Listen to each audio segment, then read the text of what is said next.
साबिर शाकिर और अरशद शरीफ को पाकिस्तान छोड़ने पर मजबूर कर दिया गया, तो वो क्यों पाकिस्तान छोड़ने पे मजबूर हुए, इसका कोई जवाब क्यों नहीं देता।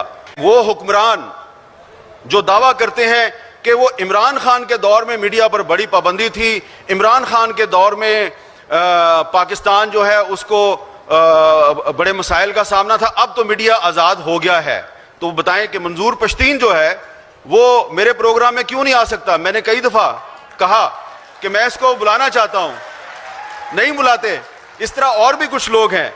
And in last 4 years 24 Pakistani journalists including 2 female journalist they were assassinated in the line of their duty।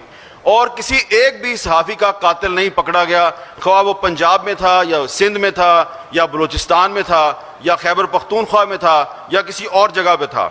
वो सहाफ़ी जिन पर आपकी हुकूमत के दौर में बगावत के मुकदमे दर्ज हुए और उन पर पाबंदी लगाई गई और साबिर शाकिर और अरशद शरीफ को पाकिस्तान छोड़ने पर मजबूर कर दिया गया, तो वो क्यों पाकिस्तान छोड़ने पे मजबूर हुए, इसका कोई जवाब क्यों नहीं देता।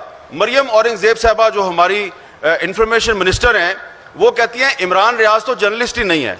आपको सबको पता है कि इमरान रियाज जो है वो मेरा कितना दुश्मन है, मुझ पर कितनी तनकीद करता है, लेकिन मैं ये नहीं कहूँगा कि मरियम औरंगज़ेब उसको अगर कह रही हैं कि वो जर्नलिस्ट नहीं है तो वो सही कह रही हैं। ये बात बिल्कुल गलत है, क्योंकि जर्नलिस्ट जो है उसका कोई भी व्यू हो सकता है, लेकिन चले आप कहती हैं वो पॉलिटिकल वर्कर है, तो पॉलिटिकल वर्कर पर भी पाबंदी लगाना ये कहाँ की जमहूरियत है, ये कहाँ की आज़ादी सहाफ़त है। ये देखें, ये कामरान मुर्तज़ा साहब ये सेनेट के मेंबर हैं, ये सुप्रीम कोर्ट बार एसोसिएशन के साबिक सदर हैं। इन्होंने और आज़म नज़ीर तारड़ साहब ने मिलकर एक कोशिश की और पार्लियामेंट की जो कमेटी है फॉर एनफोर्स डिस्पीरियंसेस, जो लापता अफराद पे कमेटी है, उसके मुज़ाकरात करवाए जो इन्होंने कोयटा में धरना दिया हुआ था, और वो धरना ख़त्म कराया।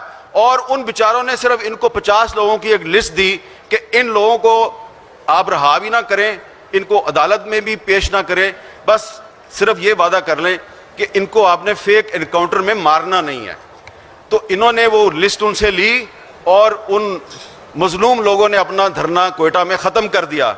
उसके बाद आप जानते हैं क्या हुआ, इनके मुंह पे जोर का थप्पड़ पड़ा है। ये सारे जो वजीर है ना हमारे इस हुकूमत के, उस लिस्ट में जो एक मासूम सा शायर था, एक पोएट, उसको निकाल कर मार के उसकी लाश फेंक दी। ये उन्होंने, वो कहते हैं जी हमने दहशतगर्द मारा। आपने दहशतगर्द नहीं मारा, आपने आज़म नज़ीर तारड़ और राना सनाउल्लाह और इन सब लोग जो पार्लिमानी कमेटी में, इनके मुंह पे आपने जोर का थप्पड़ मारा है। और आपको शर्म आनी चाहिए ये थप्पड़ मार के कि आप कहते हैं ये जो शायर था ये दहशतगर्द था। दहशतगर्द वो है जो पाकिस्तान का आइन तोड़ता है। चले मान लिया कि वो दहशतगर्द था, तो फिर आप में और दहशतगर्द में फर्क क्या है।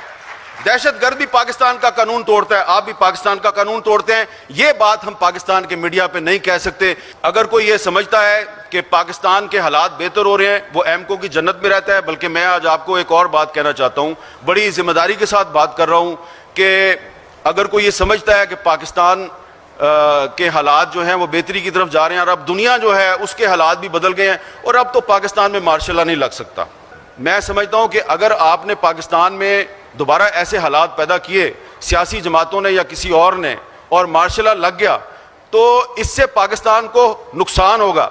मार्शल लॉ ने हमेशा पाकिस्तान को नुकसान पहुंचाया है। पाकिस्तान जब टूटा तो मार्शल लॉ था। आप कहते हैं कि जो ईस्ट पाकिस्तान में आपकी डिफीट थी, मिलिट्री डिफीट नहीं थी, पॉलिटिकल डिफीट थी। चले मान लेते हैं पॉलिटिकल डिफीट थी।